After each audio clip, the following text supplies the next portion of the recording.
Em 1864, nas montanhas de Minas Gerais, o coronel Augusto Ferreira da Costa fez o impensável. Criou um acordo que permitiu que 7 de seus escravos tivessem relações íntimas com sua própria esposa, Dona Esperança. O que começou como uma tentativa desesperada de salvar sua linhagem terminou destruindo uma das famílias mais poderosas da região. Você está acompanhando o canal Sombras da Escravidão, onde desenterramos as histórias mais perturbadoras e jamais contadas do Brasil imperial. Se este conteúdo te impressiona, deixe seu like para apoiar nosso trabalho. São horas de pesquisa em arquivos históricos para trazer essas narrativas. Compartilhe com quem precisa conhecer nossa verdadeira história. Você está acompanhando o canal Sombras da Escravidão, o único lugar onde a história real do Brasil é contada sem filtros. Deixe seu comentário dizendo de onde você está assistindo.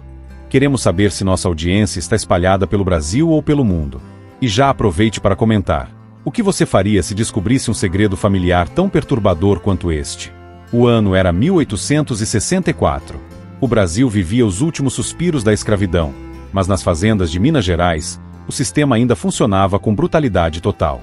A Fazenda São Sebastião, localizada a 15 quilômetros de Ouro Preto, era uma das propriedades mais prósperas da região. Seus cafezais se estendiam pelas encostas das montanhas, e suas minas de ouro ainda produziam o suficiente para manter o luxo da Casa Grande. O coronel Augusto Ferreira da Costa, aos 52 anos, era respeitado em toda a província. Descendente de bandeirantes, construiu sua fortuna através de 3 gerações de exploração mineral e agrícola. Sua propriedade abrigava mais de 200 escravos, divididos entre o trabalho nas minas, nos cafezais e na Casa Grande. Dona Esperança Ferreira da Costa, sua esposa há 15 anos, era considerada uma das mulheres mais belas da região. Aos 35 anos, mantinha a elegância e a postura exigidas de uma senhora da elite mineira. Educada em um convento no Rio de Janeiro, falava francês fluentemente e tocava piano com maestria. O casamento havia sido arranjado em 1849, unindo 2 famílias tradicionais. Por 15 anos, tentaram ter filhos.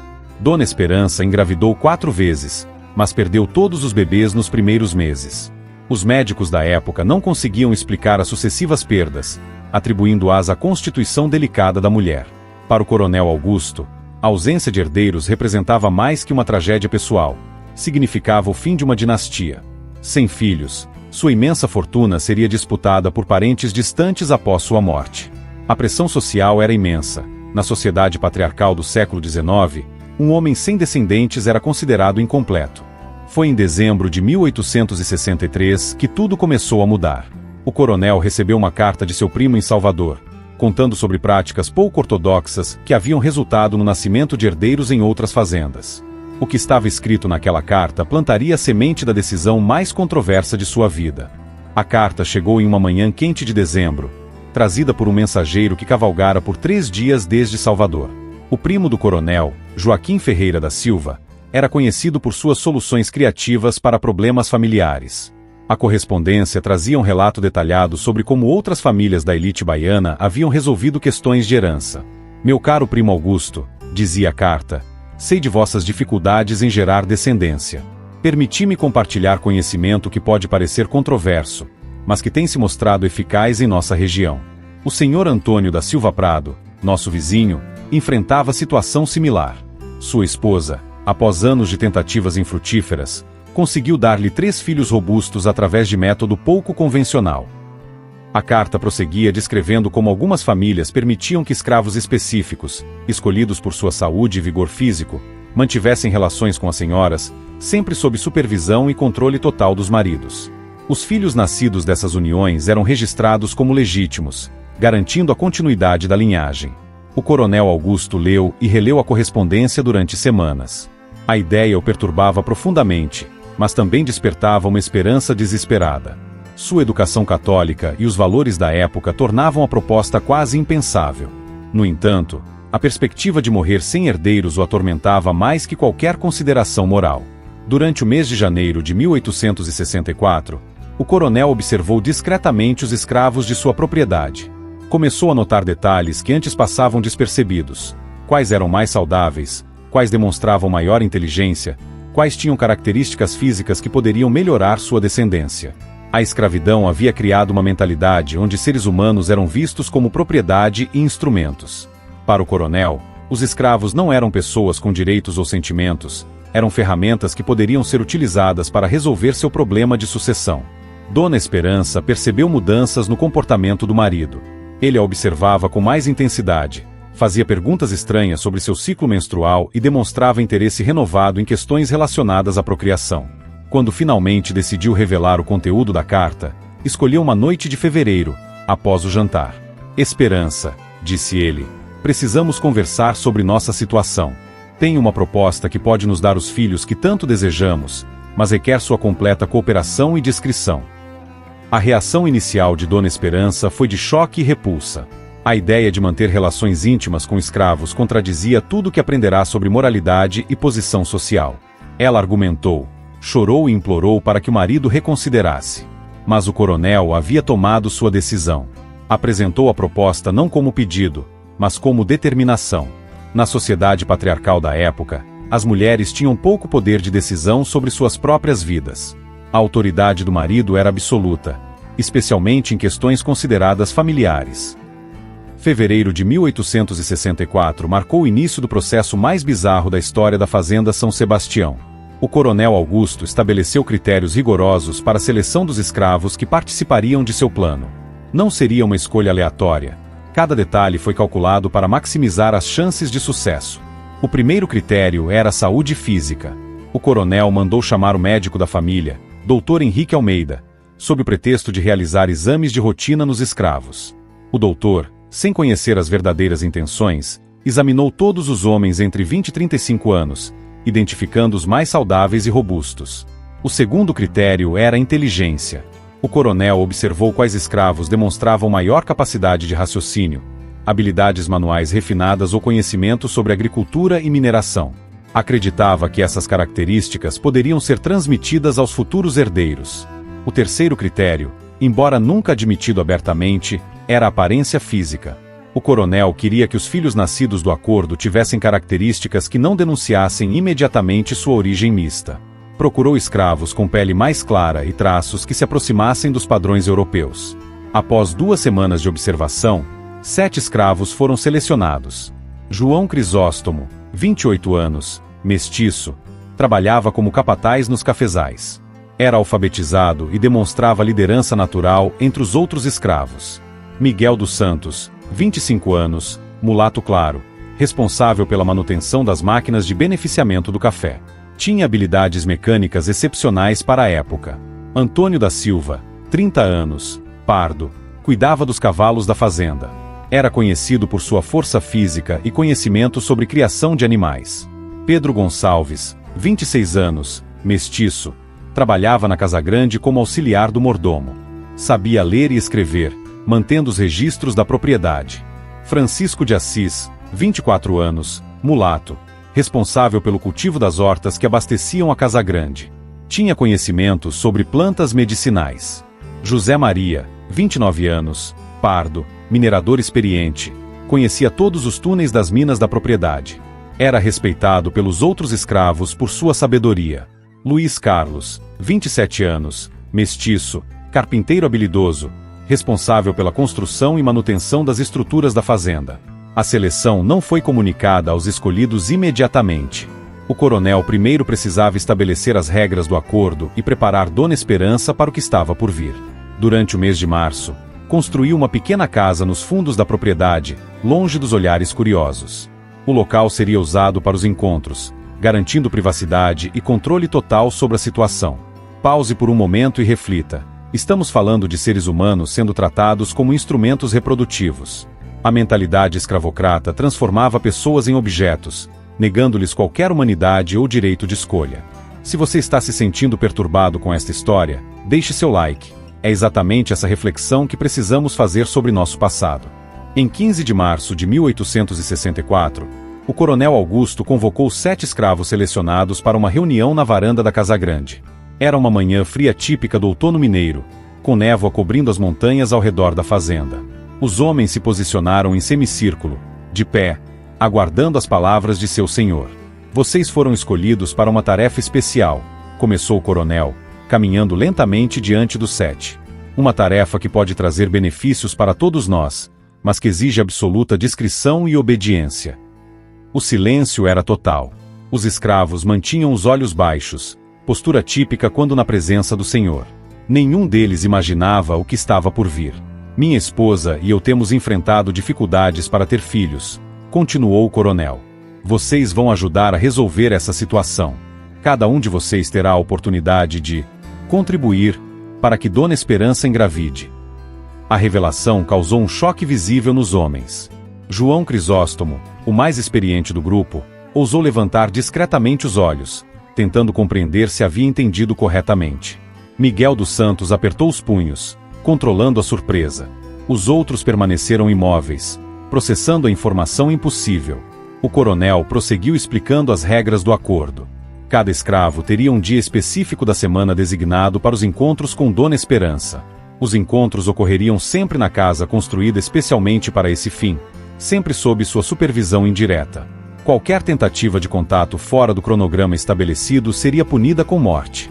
Os escravos que participassem do acordo receberiam benefícios, melhor alimentação, roupas novas, dispensa de trabalhos mais pesados e a promessa de eventual alforria. Mas também ficou claro que a recusa não era uma opção. Na lógica escravocrata, eles eram propriedade e deveriam obedecer sem questionamentos. Se algum de vocês conseguir gerar um filho com minha esposa, declarou o coronel, esse homem receberá sua liberdade e uma quantia em dinheiro suficiente para começar uma nova vida. Os outros continuarão recebendo os benefícios prometidos. A promessa de liberdade era tanto uma motivação quanto uma forma de controle. O coronel sabia que criaria uma competição entre os escravos, diminuindo as chances de rebelião ou conspiração. João Crisóstomo foi designado para segundas-feiras, Miguel para as terças, Antônio para as quartas, Pedro para as quintas, Francisco para as sextas, José Maria para os sábados e Luiz Carlos para os domingos. O cronograma seria seguido rigorosamente durante o período fértil de Dona Esperança a cada mês. Dona Esperança, que observava a cena de uma janela da casa grande, sentia uma mistura de humilhação e terror. Havia passado semanas tentando convencer o marido a desistir da ideia, mas suas súplicas foram ignoradas. Na sociedade patriarcal da época, ela não tinha escolha além de se submeter à vontade do esposo. O médico da família foi informado sobre o tratamento especial que Dona Esperança receberia para aumentar suas chances de engravidar. Dr. Henrique Almeida, embora surpreso, não questionou as decisões do coronel. A medicina da época frequentemente recomendava métodos pouco ortodoxos para problemas de fertilidade.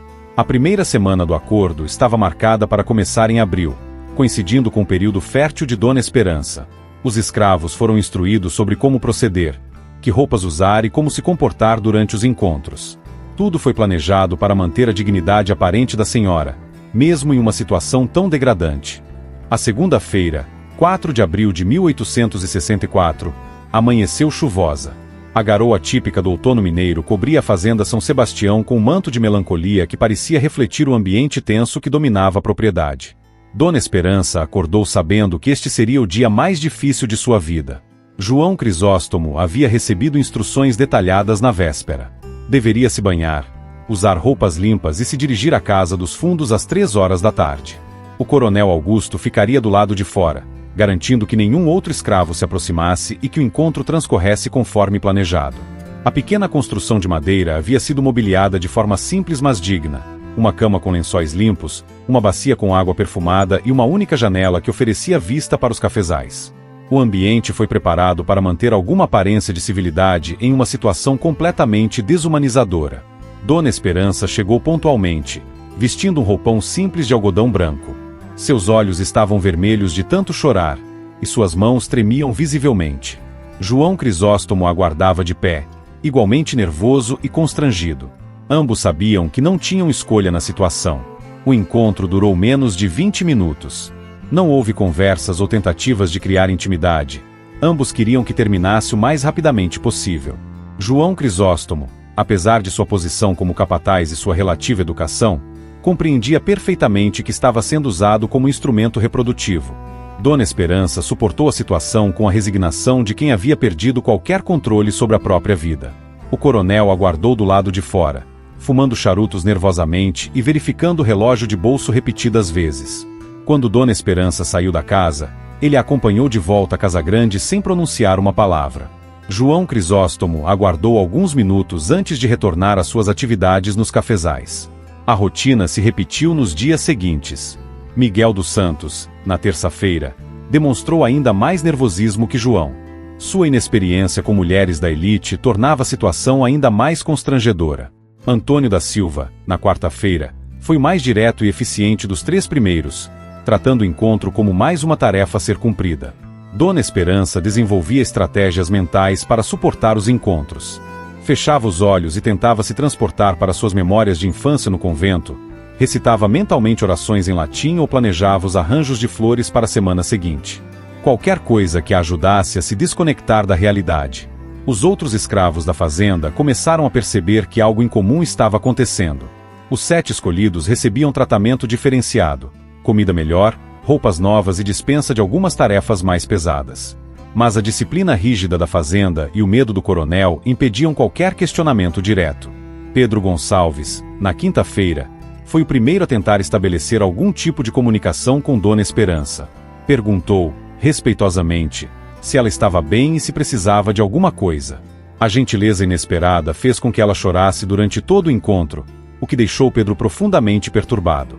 Francisco de Assis, na sexta-feira, levou consigo um pequeno ramalhete de flores silvestres que colhera na horta. O gesto, embora simples, representava uma tentativa de humanizar uma situação completamente desumanizada. Dona Esperança guardou as flores, que foram as únicas que recebeu durante todo aquele período sombrio. É importante lembrar que estamos lidando com um período histórico onde a escravidão desumanizava completamente as pessoas negras, tratando-as como propriedade.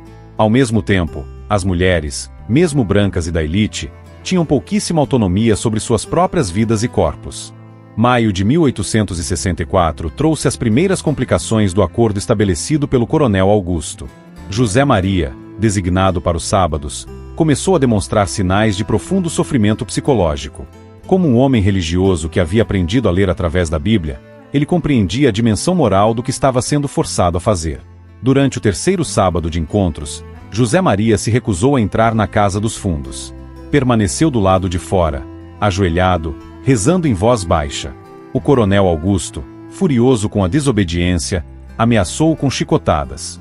Mas José Maria manteve sua posição, explicando que preferia morrer a continuar pecando contra Deus e contra a senhora.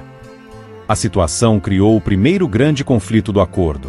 O coronel não podia simplesmente castigar José Maria fisicamente sem correr o risco de comprometer todo o plano. Escravos feridos ou marcados chamariam atenção, e a discrição era fundamental para o sucesso do empreendimento. Dona Esperança, que havia desenvolvido um respeito especial por José Maria devido à sua educação e religiosidade, intercedeu pelo escravo. Sugeriu ao marido que encontrassem uma forma de substituí-lo sem criar alarde.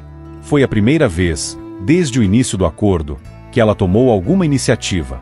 A solução encontrada foi transferir José Maria para trabalhar numa fazenda menor da família, localizada a 3 dias de viagem. Oficialmente, ele estava sendo promovido para supervisionar a produção de uma propriedade menor. Na realidade, estava sendo removido para evitar problemas. Luiz Carlos, que deveria ser o último da semana, domingos, assumiu também os sábados. A mudança criou uma dinâmica diferente. 2 encontros semanais com a mesma pessoa geraram uma familiaridade inédita entre ele e Dona Esperança. Luiz Carlos era o mais jovem do grupo e o que demonstrava maior sensibilidade artística. Suas habilidades como carpinteiro revelavam um olhar apurado para detalhes e proporções.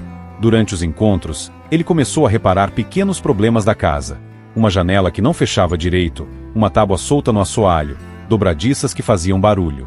Essa atenção aos detalhes e o cuidado com o ambiente começaram a gerar uma atmosfera menos hostil. Dona Esperança passou a aguardar os finais de semana com menos ansiedade, sabendo que Luiz Carlos tornaria o ambiente mais confortável e menos opressivo. Durante junho, outro problema surgiu. Antônio da Silva, responsável pelos cavalos, começou a demonstrar possessividade em relação a Dona Esperança.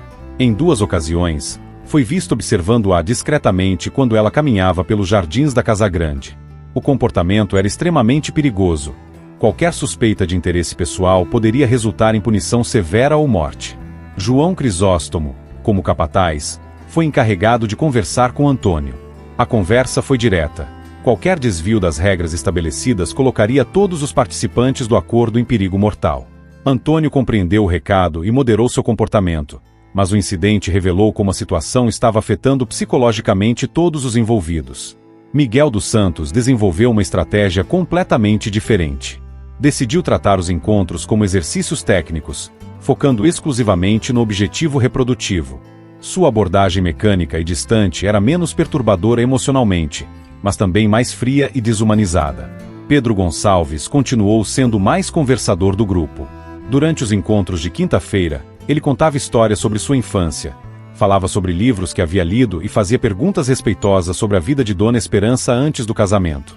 Essas conversas ajudavam a tornar os encontros menos traumáticos para ela. Francisco de Assis mantinha o hábito de trazer pequenos presentes, flores, frutas especiais da horta ou chás medicinais que ele preparava. Sua gentileza natural criava momentos de humanidade em meio à situação degradante. Em julho, Dona Esperança começou a apresentar os primeiros sintomas de gravidez. O mês de julho de 1864 trouxe a notícia que o coronel Augusto tanto aguardava. Dona Esperança começou a apresentar enjoos matinais, sensibilidade nos seios e atraso menstrual, sintomas que ela conhecia bem das gestações anteriores. Mas desta vez, havia uma diferença crucial. Ela não sabia quem era o pai da criança que carregava. Dr. Henrique Almeida foi chamado para confirmar a gravidez. O médico, que acompanhará as tentativas frustradas do casal ao longo dos anos, ficou surpreso com o sucesso súbito. Creditou a concepção aos novos tratamentos que o coronel havia mencionado, sem suspeitar da verdadeira natureza dos métodos utilizados. Parabéns, coronel, disse o doutor após o exame. Dona Esperança está definitivamente grávida. Pelos sintomas e pelo desenvolvimento inicial, estimo que a gestação tenha cerca de 6 semanas. Se tudo correr bem, vocês terão um herdeiro no início de março do próximo ano. A confirmação da gravidez trouxe reações complexas para todos os envolvidos. O coronel Augusto sentia uma mistura de alívio e ansiedade. Seu plano havia funcionado, mas agora enfrentava a incerteza sobre a paternidade real da criança. Qualquer um dos 6 escravos restantes poderia ser o pai biológico do futuro herdeiro da família Ferreira da Costa. Dona Esperança experimentava sentimentos contraditórios. A alegria de finalmente estar grávida era ofuscada pela origem não convencional da concepção. Ela sabia que carregava o filho de um escravo, mas não sabia qual. A situação criava uma conexão estranha e perturbadora com os 6 homens que continuavam participando do acordo. Os escravos envolvidos no acordo reagiram de formas diferentes à notícia. João Crisóstomo, o mais experiente, compreendeu imediatamente as implicações. Um deles havia concebido o herdeiro de uma das famílias mais importantes da região, mas jamais poderia reivindicar paternidade ou relacionamento com a criança. Miguel dos Santos ficou visivelmente nervoso. A possibilidade de ser o pai biológico do bebê o perturbava profundamente. Como homem jovem e solteiro, a ideia de ter um filho que jamais poderia reconhecer ou conhecer adequadamente causava-lhe angústia genuína. Pedro Gonçalves, devido às conversas que mantinha com Dona Esperança, desenvolveu um senso de proteção em relação a ela e ao bebê. Durante os encontros de quinta-feira, ele passou a perguntar sobre seu bem-estar, sobre os enjoos e sobre os cuidados que ela estava tomando. O coronel Augusto tomou uma decisão crucial. Os encontros continuariam durante toda a gravidez. Sua justificativa era médica. Acreditava que a continuidade das relações íntimas ajudaria a fortalecer a gestação. Na realidade, ele queria manter o controle sobre a situação e evitar que alguém desenvolvesse certeza sobre a paternidade. Francisco de Assis passou a preparar chás específicos para enjoos e desconfortos da gravidez. Seus conhecimentos sobre plantas medicinais tornaram-se ainda mais valiosos, e ele começou a aconselhar Dona Esperança sobre alimentação e cuidados naturais. Luiz Carlos, que mantinha 2 encontros semanais, observou as mudanças físicas na gravidez com interesse genuíno. Sua sensibilidade artística o fazia reparar em detalhes que outros não notavam. A forma como Dona Esperança colocava as mãos sobre o ventre, o brilho diferente em seus olhos, as pequenas mudanças em sua postura. Antônio da Silva, após o incidente de possessividade, mantinha-se distante emocionalmente, mas não conseguia esconder sua curiosidade sobre a criança que estava sendo gerada. Várias vezes foi visto observando de longe quando Dona Esperança caminhava pelos jardins. Se você está acompanhando esta história e se perguntando sobre as implicações psicológicas dessa situação, deixe seu comentário. Como você imagina que cada pessoa envolvida lidava com a incerteza sobre a paternidade? Compartilhe este vídeo para que mais pessoas conheçam esses aspectos obscuros da nossa história. A gravidez prosseguia normalmente, mas todos sabiam que o nascimento da criança traria questões ainda mais complexas.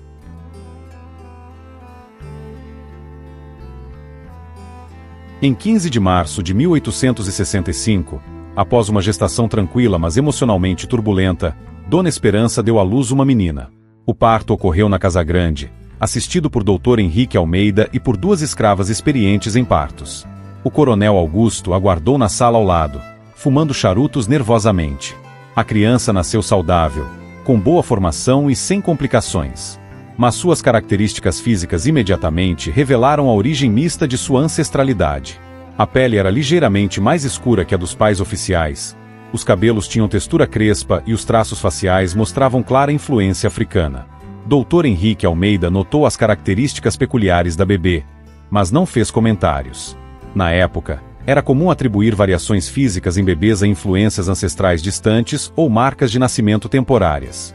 O médico registrou o nascimento de Maria da Conceição Ferreira da Costa, filha legítima do coronel Augusto e Dona Esperança. O coronel enfrentou o primeiro grande dilema de seu plano. A aparência da criança tornaria impossível esconder sua origem indefinidamente. Em uma sociedade onde a pureza racial das famílias importantes era fundamental para o status social, ter uma filha visivelmente mestiça poderia destruir a reputação familiar. Dona Esperança, exausta pelo parto mas finalmente mãe, desenvolveu um amor imediato e intenso pela filha. Para ela, as características físicas da criança eram menos importantes que a realização de ter gerado uma vida. Após anos de gravidezes frustradas, segurar sua filha viva e saudável superava qualquer preocupação sobre a aparência. Os 6 escravos que participaram do acordo reagiram de formas diferentes ao nascimento. Cada um se perguntava secretamente se era o pai biológico da menina. As características físicas da criança não permitiam identificação definitiva.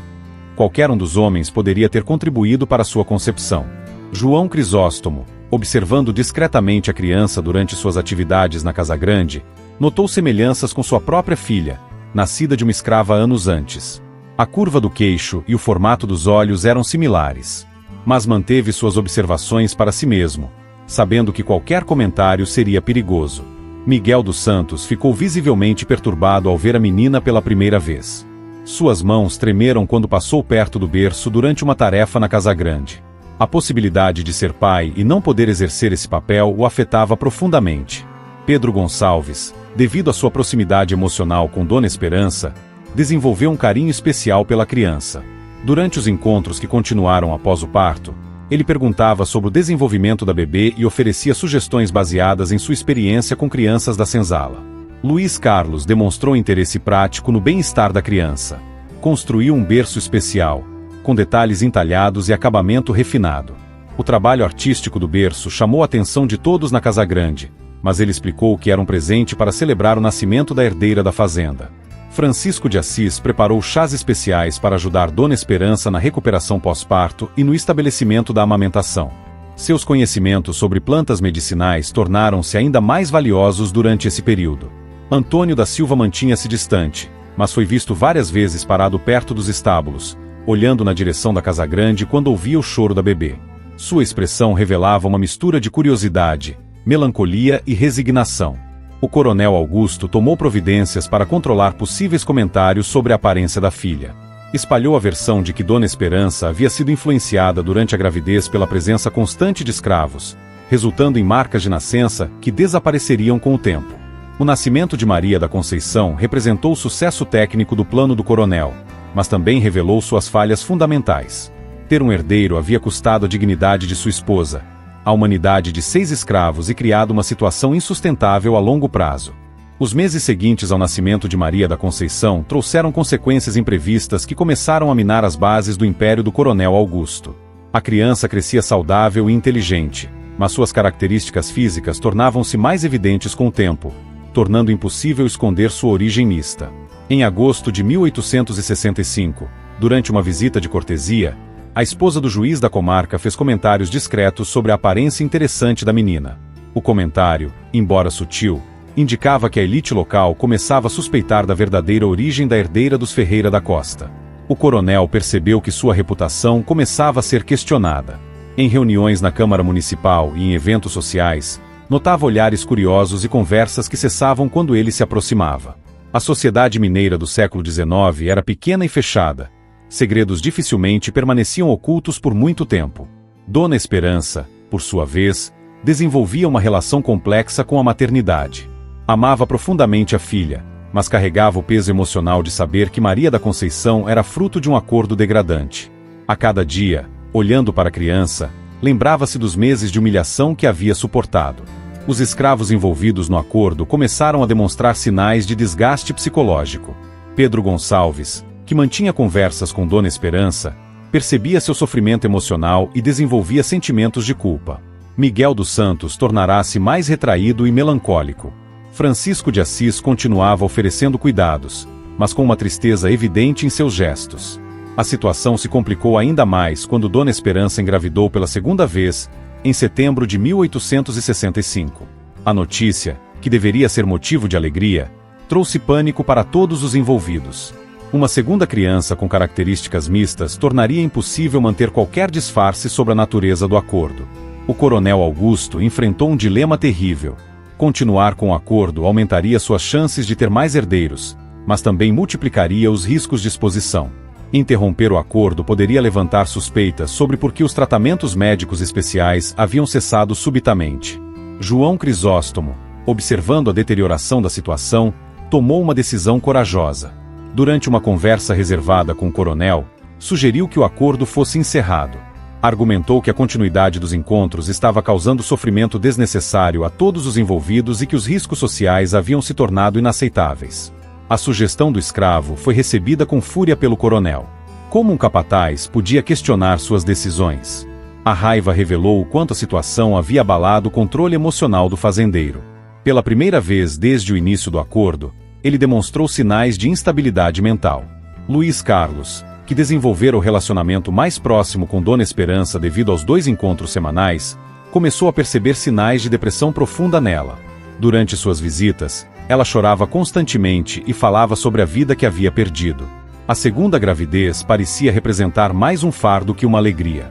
Em outubro de 1865, ocorreu o primeiro incidente grave. Antônio da Silva foi encontrado bêbado perto dos estábulos, murmurando sobre filhos que não pode conhecer e pecados que não pode confessar. O episódio de embriaguez quase expôs todo o segredo. Outros escravos ouviram fragmentos das palavras dele e começaram a especular sobre seu significado. O coronel foi forçado a tomar uma decisão drástica. Antônio da Silva foi vendido para um fazendeiro de café em São Paulo, oficialmente por problemas de disciplina. Na realidade, ele estava sendo removido para evitar que revelasse detalhes do acordo em um momento de fraqueza. A remoção de Antônio criou mais instabilidade no grupo. Os escravos restantes compreenderam que poderiam ser descartados a qualquer momento se representassem ameaça ao segredo. O medo passou a dominar os encontros, criando uma atmosfera ainda mais tensa e opressiva. A segunda gravidez de Dona Esperança prosseguia, mas todos sabiam que o nascimento de outra criança mestiça tornaria impossível manter as aparências. O acordo que deveria ter resolvido os problemas do coronel estava se transformando na causa de sua ruína social e familiar.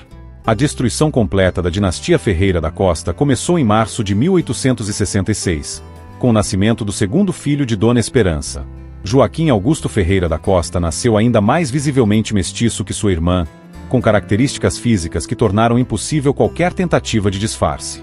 Dr. Henrique Almeida, ao examinar o recém-nascido, não conseguiu esconder sua surpresa. 2 filhos com características tão distintamente africanas nascidos de pais brancos da elite ultrapassavam qualquer explicação médica da época. O médico manteve silêncio profissional, mas começou a recusar convites sociais na casa dos Ferreira da Costa. A reação da sociedade local foi imediata e devastadora. Em questão de semanas, toda a elite de Ouro Preto comentava sobre a situação peculiar da família do coronel. As especulações variavam desde adultério até práticas consideradas demoníacas pela mentalidade religiosa da época. Em abril de 1866, o pároco local, Padre Antônio Nogueira, solicitou uma reunião privada com o coronel Augusto. Durante o encontro na sacristia da igreja, o religioso expressou preocupações sobre os rumores perturbadores que circulavam na comunidade. Sem fazer acusações diretas, deixou claro que a situação estava causando escândalo público. O coronel, acuado e desesperado, cometeu o erro fatal de tentar subornar o padre com uma doação substancial para a igreja. A tentativa de comprar silêncio foi interpretada como confissão de culpa. Padre Antônio recusou a doação e começou a pregar sermões sobre pecados ocultos e a importância da pureza moral das famílias cristãs. Dona Esperança, devastada pelo nascimento do segundo filho e pelo colapso social da família, desenvolveu uma depressão severa. Recusava-se a deixar os aposentos, não recebia visitas e passava dias inteiros chorando. A maternidade, que deveria ter sido sua realização, transformará-se em fonte de vergonha e sofrimento. Os escravos restantes do acordo viviam em terror constante. João Crisóstomo foi transferido para trabalhar nas minas mais profundas, onde o contato com outros trabalhadores era mínimo. Miguel dos Santos foi designado para a manutenção de equipamentos em áreas isoladas da fazenda. Pedro Gonçalves perdeu seu posto na Casa Grande e foi rebaixado para trabalhos no campo. Francisco de Assis e Luiz Carlos, percebendo a deterioração irreversível da situação, tomaram uma decisão desesperada. Em maio de 1866, durante uma noite sem lua, fugiram da fazenda levando apenas as roupas do corpo. A fuga de 2 escravos simultaneamente chamou a atenção das autoridades e intensificou as suspeitas sobre atividades irregulares na propriedade. O coronel Augusto, enfrentando pressão social insuportável e investigação oficial sobre a fuga dos escravos, começou a beber excessivamente. Seus negócios foram negligenciados, as dívidas se acumularam e a produção da fazenda declinou drasticamente. Em questão de meses, uma das propriedades mais prósperas da região transformou-se em símbolo de decadência moral. Em junho de 1866, a Câmara Municipal de Ouro Preto aprovou uma resolução removendo o coronel Augusto de todos os cargos públicos que ocupava. Oficialmente, a remoção foi justificada por negligência administrativa. Na prática, era uma forma de ostracismo social. A situação financeira da família deteriorou rapidamente. Credores começaram a cobrar empréstimos. Fornecedores suspenderam entregas e a produção da fazenda tornou-se insuficiente para cobrir os custos operacionais. O império construído ao longo de 3 gerações desmoronou em menos de 2 anos. Em agosto de 1866, Dona Esperança tomou a decisão final. Durante uma manhã silenciosa, envenenou-se com chá preparado com plantas tóxicas da própria horta da fazenda. Deixou uma carta confessando os pecados terríveis que havia sido forçada a cometer e pedindo perdão a Deus e aos filhos. O suicídio de Dona Esperança confirmou publicamente todas as suspeitas que circulavam sobre a família. O coronel Augusto, descobrindo o corpo da esposa e lendo sua confissão, sofreu um colapso mental completo.